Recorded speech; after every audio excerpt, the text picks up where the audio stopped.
Good evening, Los Angeles, and thank you. Today, Dr. Robert Redfield, the director of the CDC, said the next 3 months are going to be the most difficult in the public health history of this nation, largely because of the stress that's going to be put on our healthcare system. We're beginning to feel that stress here in Los Angeles, and the latest data is nothing short of alarming. In the last month alone, since early November, our daily infections have tripled. Our hospitalizations have more than tripled and are at a new peak. And our deaths have nearly doubled, and they continue to rise. These numbers don't reflect last week's record-breaking numbers. They don't reflect yet the Thanksgiving effect of time spent together with families when many people were gathering and traveling in defiance of public health warnings. And here in our Golden State, unfortunately, California has one of the fewest numbers of hospital beds per capita compared to other states. So if cases continue on this pathway, if they continue to increase at the pace that we've seen, the county expects that we will run out of hospital beds here in Los Angeles by Christmas time. The public health of our city, the public health condition of our city, is as dire as it was in March, in the earliest days of this pandemic. So tonight, I want to speak, as always, to you candidly, with the truths and the statistics that I get as soon as I get them, to share them with you. And to know what we can do in the coming days. It's as much what you choose not to do as what you do that will determine what happens here in our beloved hometown. The choices between us are stark, between health and sickness, between care and apathy, and yes, between life and death for too many of the people that we love. My message couldn't be simpler. It's time to hunker down. It's time to cancel everything, and if it isn't essential, don't do it. Don't meet up with others outside your household. Don't host a gathering, don't attend a gathering. And following our targeted safer at home order, if you're able to stay home, stay home. Just be smart and stay apart. That's our message tonight. And this is how we'll keep ourselves safe. This is how we will protect our workers, our healthcare heroes, who I want to thank, who are on shift after shift after shift, with little light at the end of the tunnel. This is how we will protect our communities and our families. I know that everyone is hurting, especially in this moment, our restaurant workers and our children who are school-aged. So before I dig in deeper to today's numbers, I want to share 2 new announcements of things and the work that we are doing to help those vulnerable populations. The first affects our small businesses and restaurants, so many of whom are the heart of our neighborhoods and of our city, of our creativity, of our entrepreneurial spirit, and so many of them have been dealt devastating blows throughout this pandemic. With outdoor dining suspended at our restaurants, the losses suffered by the industry's workers and business owners are mounting. I've heard the pain in the voices of our service workers and from our restaurant owners. I've seen it in the data, which shows us that approximately 4 in every 10 people who work in full-service restaurants have already lost their jobs this year. With limited federal support, which I'll get to later, and the county public health department's new orders about outdoor dining, the city must step up to provide relief to restaurants. So tonight, I can announce the launch of Secure Emergency Relief for Vulnerable Employees, or simply put, SERVE. The SERVE initiative is a new measure to deliver relief to our city's restaurant workers. It's a partnership between my office and the nonprofit Mayor's Fund for Los Angeles. It provides thousands of workers in need with an emergency, one-time, $800 stipend during this critical period of closure. SERVE will be a lifeline for 4,000 of our most vulnerable and beloved workers, as all Angelinos work to bring those COVID numbers back down so we can reopen more. This program is open to those in the city of Los Angeles who work in the front of or the back of the house at restaurants, food stands, mobile food units and push carts, breweries, wineries, and bars that serve food on premise. And if you work in one of these restaurants, one of these establishments, and if your annual income from 2019 is below $58,450, and you've fallen into deeper economic hardship because of this crisis, because of this pandemic, please apply for this program. Serve is meant to serve you. Applicants must be 18 years or older. They'll be randomly selected if we have more applicants than spaces. And the application will open on Monday, December 7th at 9 a.m. and will remain open throughout all of next week for 5 days. For more information on the SERVE program, and by the way, just like the previous programs, being first doesn't put you at the front of the line, so don't worry if you can't get through the first 10 minutes or the first hour. It'll be open all 5 days. But please go to coronavirus.lacity.org/serve to learn more and starting on Monday to be able to apply. As we provide this critical relief to workers across our city, I'd like to also announce a second initiative to support another hard-hit group, our kids and our families. Nothing should stand between our children and a stellar education, besides our children's willingness to dream big and work hard. Yet too many of our children, especially students who are experiencing homelessness or who are part of our foster care system, children with disabilities and others, lack reliable internet access. And this has been a life changer for the worse during this pandemic. A report over the summer showed that 90% of these at-risk young people could not connect in a way that ensured their engagement to their virtual classrooms. Attendance is down, Fs are way up, but it isn't just our children that are failing in school, we are failing them. This crisis puts our children at a steep disadvantage when a steady Wi-Fi connection is the only way to participate in school right now. We've taken action in the past to bridge this digital divide, and I want to thank the school district here in Los Angeles for the exceptional work they have done. But tonight we want to announce another major step. Our city is partnering with T-Mobile to launch the Angelino Connectivity Trust, or ACT. ACT will provide free hotspot devices, and free internet for 5 years to 18,000 of our most vulnerable students and their households.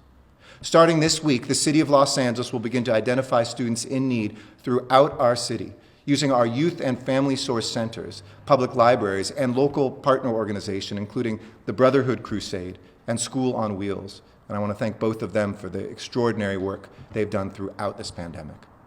This is a community-led effort, and I want to thank my team and T-Mobile and all the partners that have been working for weeks on this to give kids already facing an uphill climb a way to keep up with their studies, and will give parents and caregivers a much-needed support and peace of mind. To learn more about ACT, or the Angelino Connectivity Trust, please visit lamayor.org/connectivity. The Mayor's Fund for Los Angeles has been a critical partner throughout this year in these efforts, helping provide lifelines for workers and students, in this case, the Angelino cards earlier this year, fulfilling our promise to make sure that every Angelino is remembered and not left behind in the midst of this historic moment. And as we enter the holiday season, I used to, every time I had these briefings, ask you to donate. I'd like to ask you, if you can, to please give again. Support those efforts. Lift up our most vulnerable. Allow us to make sure that people are fed, make sure that people can pay their rent, make sure that people can meet their basic needs. If you'd like to help the Mayor's Fund for Los Angeles, please go to mayorsfundla.org. Every contribution matters. And while we step up to help one another here with these new initiatives, I want to also take a moment tonight to speak about Washington, D.C., and the need for our leaders in our nation's capital to step up. You know I've been a very loud voice, not just here from Los Angeles, but organizing mayors across the country in a bipartisan way, engaged in negotiations both with the Trump administration and with congressional leaders to say we need help now. We're on the front lines. Our workers are on the front lines. Our healthcare heroes are on the front lines. And yet local and state government has been left behind since May. We need to have a package that helps us now. And today, it was good to hear that we had bipartisan support for a new proposal of $908 billion to be able to, right now, pass help for the American people. The details included small business assistance to the tune of $288 billion with a focus on our restaurants and hospitality and live entertainment, which have been so hard hit. $180 billion of unemployment for workers who have gone off a cliff and gotten a pay, essentially, reduction, while leaders in Washington, D.C. have not seen a pay cut. $160 billion for state, local, and tribal governments. And this one is critical for us if we are going to have a chance of forestalling the cuts to services, the furloughs, and yes, even maybe the layoffs here in Los Angeles. We need to see that help now. There's $82 billion for our schools, $45 billion for transit, our public transit, which is serving people who are still going to work, who are essential workers or on those essential trips, but also that faces a fiscal hole. For our airports and our airline industry and those workers. Food aid of $26 billion, $35 billion for healthcare providers. Rental assistance for people who need to pay the rent, $25 billion. And critically, $16 billion for our testing, tracing, and our vaccine rollout so that we can finally get through this crisis. There's other money for community lenders and for broadband, for post office support, for childcare, for opioid treatment, and for student loans. But I hope no congressional leader will reject this out of hand, but instead do the hard work to get this done. It's not just a list of numbers. These aren't just statistics. It's the difference between survival and freefall, between housing and homelessness, and yes, between life and death. There's so much more to do from the federal government, from extending the moratorium on evictions, providing mortgage relief, and much more. But as Joe Biden, our president-elect, said, this is a good start, and it's something that we should all get done now. I hope every member of Congress from both parties will not go home for Christmas until this is passed and before our president signs it. So the stakes, my friends, have never been higher. The situation has never been more dire, and the data today bears that out. Today in our county, we had 5,987 new infections, 2,119 of those right here in the city of LA. If we stay on this case trajectory, LA is projected to reach 574,644 total cases. That's more than 500,000 of us by the end of the year. And if things don't change, the worst number of all is the projections of the cumulative deaths this year. 11,130 lost souls. That would mean that 3,390 more Angelinos could die in a single month. Let me put that in perspective for you. That's as many deaths in a single month as we have from homicides in an entire decade. We are staring at the face of tragedy, of loss, the valley of death that is in front of us, and yet we can get through it together, save lives, cut that number down. I hope that I will be receiving questions 4 or 6 weeks from now about how those numbers didn't hit the projections. But right now, that's what our public health professionals project will happen. See, COVID surging doesn't just mean people dying directly, though, from this pandemic. It also means that our hospitals will become overwhelmed. And so if you have something that's life-threatening and not COVID, you might not be able to get into that hospital or get that bed that will save the life of you or of a loved one. There simply wouldn't be enough medical staff, ICU beds for every patient. And the state is warning that while we might be able to expand the number of beds in many of our hospitals, and I want to thank our hospitals who are heroically working to plan for that, there simply aren't enough healthcare workers in California to cover the shifts. The transmission rate here in Los Angeles is now projected to be down slightly. It is one of the few rays of light, and I hope it's a reflection of the hard work we've all been doing the last few weeks. Our R0, or our transmission rate, is now 1.14, down from 1.27 last week. That means that the numbers of infections, though, unfortunately, is still increasing.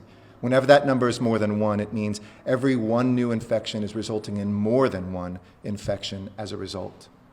Remember how this virus spreads. The CDC defines an exposure as contact within 6 feet of someone with the virus for a total of 15 minutes or more as the most likely place that spread happens. So staying apart, hunkering down, that's how we're going to reduce transmission. It's that simple. Right now, 2,572 of our fellow Angelinos are hospitalized because of COVID-19, a 5.5% increase since yesterday. Across the county, there are 479 available beds left, including 393 in acute care and just 86 in our ICU beds. As I mentioned, in 3 weeks, our hospitalizations have doubled, and in the last week, we saw a 42% increase alone. And at this rate, we will run out of beds in the next 2 to 4 weeks. We have 601 families who have a loved one in an ICU bed right now because of COVID-19. They're severely sick, and they're hanging on, praying that their loved ones will survive. This is a major increase since last month when there were just 346 people severely sick. And this is, to me, one of the most frightening statistics, that our healthcare worker infections are up by 71%. Our hearts go out to those who are saving our family members and working every single night in the face of fear, in the trauma of the death that they witness, and now who are getting infected. It's a double blow because it could mean they could get sick, they could be hospitalized, and they could themselves die. But it also means they're out of the workforce while they're infected, meaning that our hospitals are even more pinched, making it tougher for all of us to get the care we need. So do it for all of us, but do it for our healthcare workers too, whether they're cleaning a hospital or a tech, a nurse or a doctor, or anyone in the hospital administration. Do it to make sure they can continue saving lives. The worst part of each of these briefings is the statistic about the number of Angelinos who have died. And the county announced 40 more deaths today. We mourn for every life, every set of dreams lost and cut short. And we know, too, that this figure is a lagging indicator, and we expect it to go up consistently for the next couple weeks.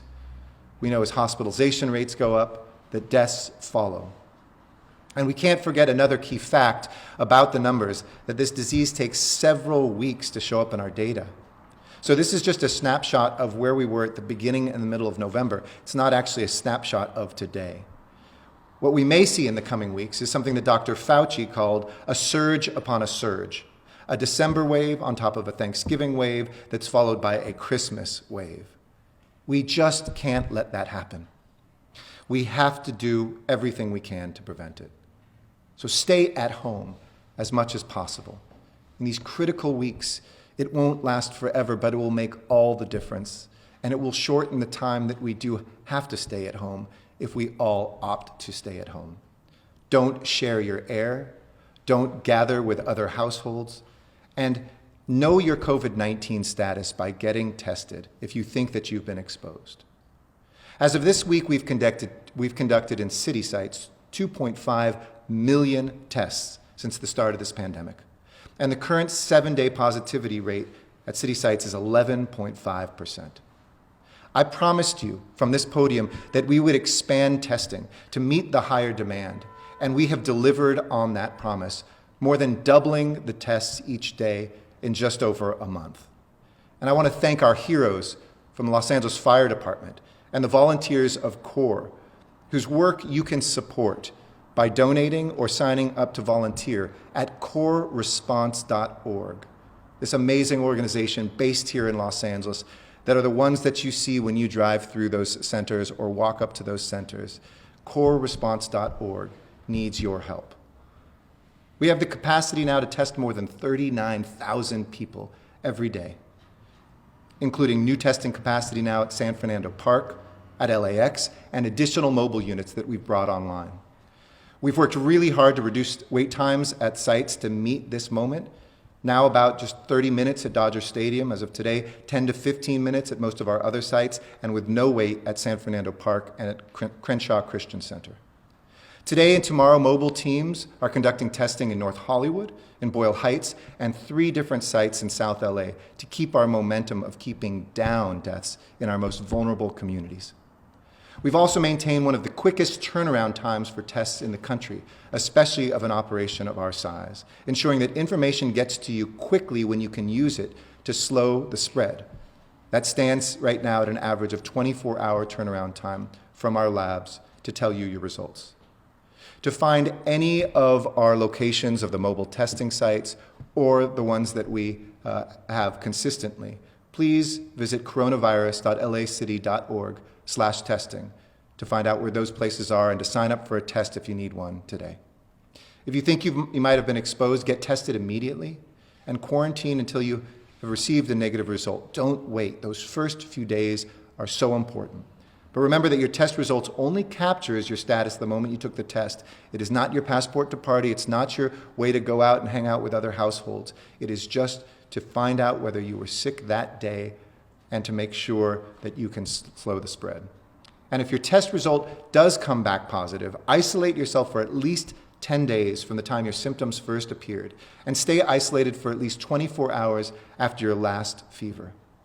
And people you've come in contact with should quarantine and get a test at the end of their quarantine. All of these protocols are available at publichealth.lacounty.gov. Finally, we've lost so many extraordinary people this year. I've shared some of those stories, some from COVID-19 and some just from life itself. But today I want to say goodbye to a giant of Los Angeles, the great Olympian champion, civil rights hero, and an angel in this city, Rayford Johnson. I'm very honored to have called Rayford a friend, and his family and he have made an indelible imprint on the history not only of this city, but of our nation and of our world. Tonight I've ordered that flags across our city be flown at half-staff in his honor.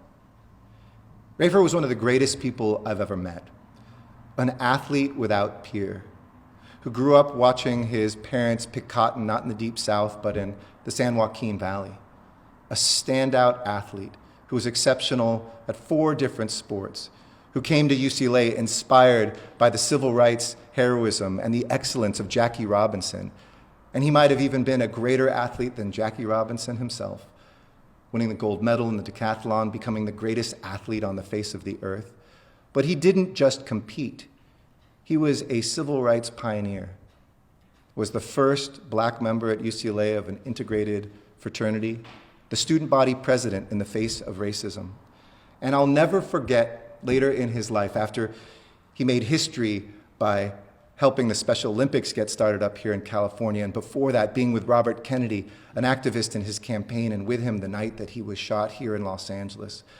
When Peter Ueberroth could have picked anybody to light the torch to reignite the Olympic spirit here in Los Angeles, he knew there was only one person to do that, Rayford Johnson. And in 1984, when he lit that cauldron up, he lit our hope of a better tomorrow and of showing the progress of our city, of our nation, and of our world. And I always will remember standing with him some 3 decades later as he brought that same vigor and that same conviction, wanting to bring those games back, but also to share sport and competition with every kid, no matter what color, no matter what income or zip code they came from.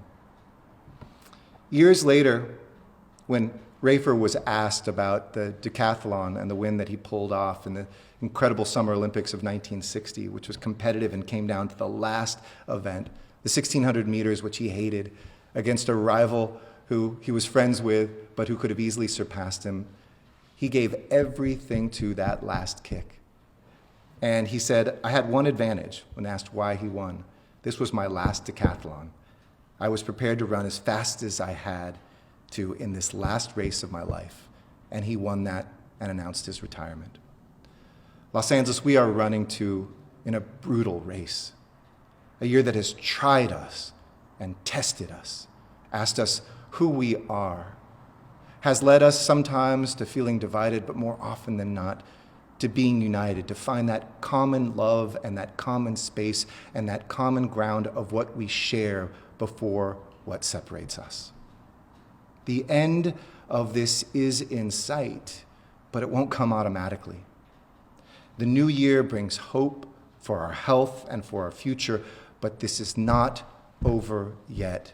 I need you to feel the power you have to save the lives around you and of yourself, to summon the strength and the conviction to do what needs to be done to get through these winter months and to emerge with the buds of the spring as hope blossoms in our city, both literally and figuratively. Hunker down, cancel your plans, stay safe, stay healthy, and please stay home. Sending you, as always, from my family to yours, strength and love. With that, I'll be happy to answer questions, and as always, I'll come back and speak in Spanish. Thank you. And now to the line of Dakota Smith from the LA Times. Please go ahead. Hi, Dakota. Good evening, Mayor. Earlier today, Police Chief Michael Moore said city leaders are seriously contemplating layoffs of LAPD officers as a way of closing the budget deficit. Do you support layoffs? Do you support layoffs at the LAPD, and how many layoffs do you think will be needed of sworn officers to address this crisis? Thank you. Sure. Thank you, Dakota. This is, and not unexpectedly, because households and businesses are going through the same thing, the toughest budget year of our lives, in the toughest economic times of our lives. Los Angeles is not unique. We've been very well managed and high bond ratings, the largest reserve fund we've ever had, but this will be a brutal year. There's no way around that. And it is my hope we will do everything we can to avoid layoffs. So I know it's kind of sexy to lead with the worst, but I hope that that's at the very bottom of the list. And our city administrative officer has asked all, based on a letter I put to our departments, all of our departments, to say, how will we close this worst case scenario if there is no help? And we don't expect a cavalry to come. We don't expect the economy to bounce back enough. So we will have to make very difficult decisions. The reason why I want layoffs to be the very last thing is it hits our most vulnerable employees and key services. And I know that the city council leadership and I share some values around how we can do this together and some experience from a decade ago as well. There will be no easy answers, but let me share what those values are and the priority, hopefully before we would have to lay folks off. While we have to plan to do that if necessary, we have to, in other words, have those plans in our pockets. It is my sincere hope we won't have to take those plans out if we do work together. First is the value of shared sacrifice, that nobody is immune from this, that we all are seeing that out on the streets where people have lost their jobs and their hours, and that we as a city will have to share in that sacrifice. Secondly, that it won't just be civilian or sworn employees of the city. It will have to be all of us. We are all part of this enterprise, and just as all departments have had to save, all departments have had to stop hiring, all departments have had to make cuts, that will still guide us, that both sworn and civilians will have to be a part of it. Third is that we've built up critical reserves, but critical reserves are for critical times, and this certainly is a critical time. And so we need to look at those reserves as part of the solution. Fourth is we need to finance our capital projects, that this isn't a year to slow up on those, but it's not a year as well to pay all in cash. If we finance that out some years, that too can help us potentially avoid those layoffs. And then fifth, we need to lead by example, whether it's freezing or cutting our own pay, whether it's looking at the things that we will do to add to the solutions. We all as leaders have to lead by example. Those 5 values and others that we may add, I think, will inform this. And layoffs hits our most vulnerable. Layoffs hit those folks that are part of our targeted local hire, often our poorest folks, folks from communities of color, folks who have been in the criminal justice system or experienced homelessness or come back from war as veterans. We've done a great job, but because those are our newest employees and layoffs happen by seniority, they would be the first to go. So I hope that all of us, whether it's our unions, whether it's our departments, whether it's our leaders, will really keep that in mind. Second, layoffs would also take away some of the goals that we have to diversify our departments, whether it's adding more women, African Americans to our police department and to our fire department. Looking at those classes, looking at those folks who would come through to replace some of the people, we would lose those folks and take steps backwards in making a more representative government. And then finally, it also sets back city services for years to come. I've seen that in 2009 when we did have layoffs. And so we have to prepare for the worst, but I will work every single day for the best. And reiterate that if Washington, D.C. comes through, by the way, the numbers proposed today are not so big that they would fill our entire hole. It's probably $250 to $300 million if the formulas proposed in this bipartisan proposal moved forward. But that could get bargained down, et cetera. So at most, it's $250 to $300 million of what could be a $600 to $700 or more million dollar deficit.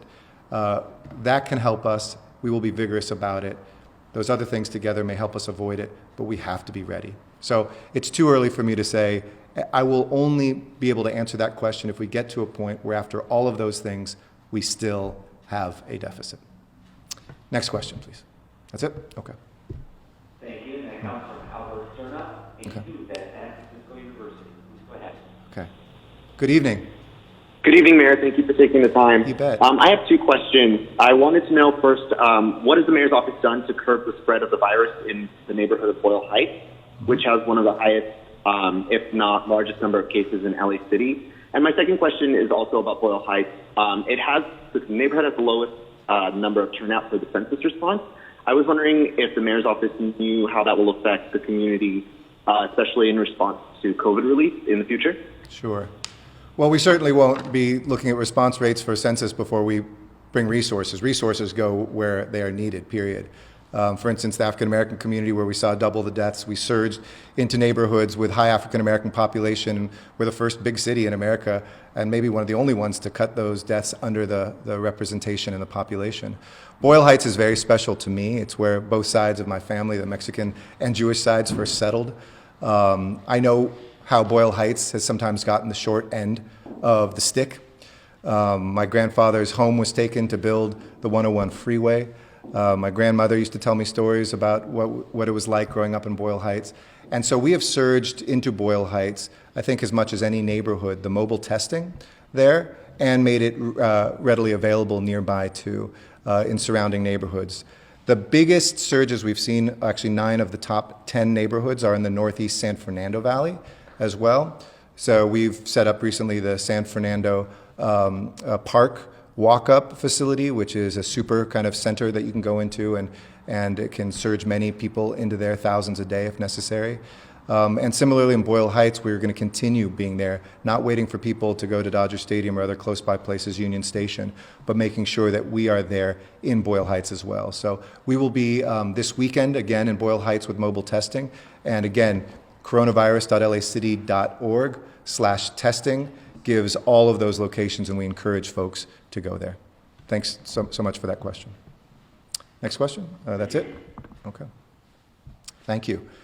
I'll now turn to Spanish. Thank you again to everybody for tuning in, and we will talk very soon, but please look at those numbers, remind yourself of that, and please stay home. Muy buenas tardes a Los Ángeles. Buenas noches.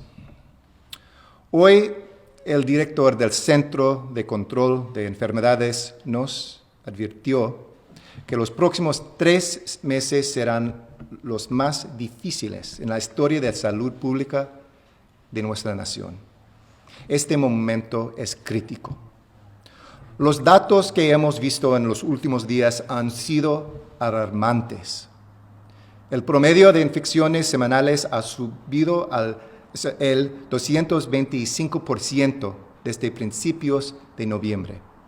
El promedio de muertes diarias ha subido el 92%. Las hospitalizaciones han subido el 212%. Si no frenamos este brote, el condado espera que no tendremos más camas en nuestros hospitales para la Navidad. Y estos números no reflejan el impacto del posible brote que pasó durante Acción de Gracias, cuando tantos se reunieron o viajaron. Esta noche les hablo directamente. Sus acciones hoy determinarán la situación que veremos en el invierno. Ahora es el momento de quedarse quieto y de cancelar todo. Si no es esencial, no lo haga. Por favor. No se reúna con personas que no viven en su mismo hogar. También estamos haciendo todo lo posible para ayudar a los más afectados, especialmente a los trabajadores y nuestros estudiantes. Y yo tengo noticias en estos aspectos. Hoy estoy lanzando SERVE, Ayuda de Emergencia Segura para Empleados Vulnerables. Un nuevo programa para ayudar a los trabajadores de restaurantes aquí en Los Ángeles. SERVE es una asociación entre mi oficina y el Mayor's Fund de Los Ángeles para brindar $800 para ayudar a 4,000 trabajadores de restaurantes en necesidad. Si su ingreso anual es menos de $58,450 y ha caído en dificultades económicas, solicite esta ayuda. Los solicitantes deben tener 18 años o más y serán seleccionados al azar. La aplicación se abrirá el lunes 7 de diciembre a las 9 de la mañana y permanecerá abierta durante 5 días, la próxima semana. Para aplicar, visite coronavirus.lacity.org/serve, SERVE. También mantenemos nuestros esfuerzos para apoyar a nuestros niños y familias. Demasiados de nuestros jóvenes, especialmente aquellos sin hogar, de crianza temporal y con discapacidades, no tienen acceso al Internet. Para cerrar esta brecha digital, estoy anunciando que Los Ángeles se está asociando con T-Mobile para lanzar el Angelino Connectivity Trust. Este programa proveerá dispositivos de hotspot gratuitos e Internet gratis durante 5 años a 18,000 de nuestros estudiantes más vulnerables. A partir de esta semana, la ciudad comenzará a identificar a los estudiantes en necesidad con nuestros centros de recursos familiares y grupos comunitarios. Para más información, por favor, visite coronavirus.lacity.org/connect. Tenemos demasiado en juego y los datos de hoy lo dejan muy claro. Hoy en nuestro condado tuvimos 5,987 nuevas infecciones. Entre ellos, 2,119 están en la ciudad de Los Ángeles. Si mantenemos esta trayectoria, se proyecta que Los Ángeles alcanzará a 547,644 casos totales y un total de 11,130 personas pueden morir para finales de año. Y podremos sobrecargar nuestros hospitales, resultando en una dificultad en recibir atención médica para otros casos. Y nuestra tasa de transmisión ha subido a 1.14. Este número debe estar por debajo de 1. Las hospitalizaciones han subido. En nuestros hospitales de emergencia general, 2,572 personas están hospitalizadas por COVID-19 y hay 479 camas disponibles. En 3 semanas, nuestras hospitalizaciones se han duplicado. A este ritmo, nos quedaremos sin camas en los hospitales de Los Ángeles en las próximas 2 a 4 semanas por Navidad.